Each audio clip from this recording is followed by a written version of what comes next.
Black ng CG150.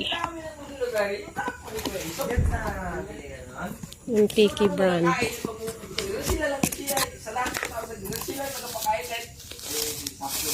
Unboxing.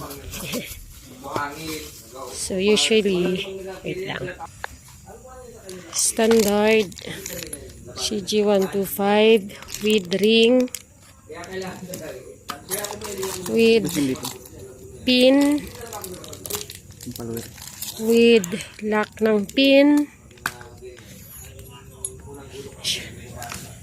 with piston. Ayan, piston. Pakilabas mo daw ang piston din. Yan.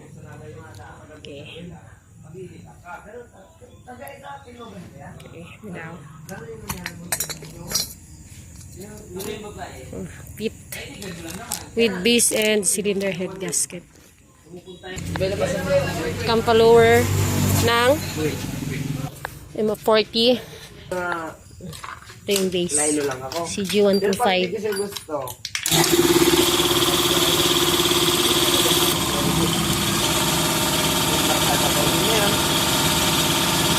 Ito na nakabit ng stator. Yan. Tangkisi. 8 coils, 4 wires. Wala itong primary coil. Kundi ako maraskal magkimbot-kimbot ng gano'n siguro. Sa pool ako. Battery operated. Puta, hindi ko kilala yun. Dahil lang hindi to. Hindi yung tagang Ilogan niya. Hindi yung tagang Ilogan. Tagang Ilogan. This is the campalower. Naibigay ko mga number ko doon sa text ko. Using Hindi ngayon. ang martilyo ni Thor. Meron pa yung GTR noon.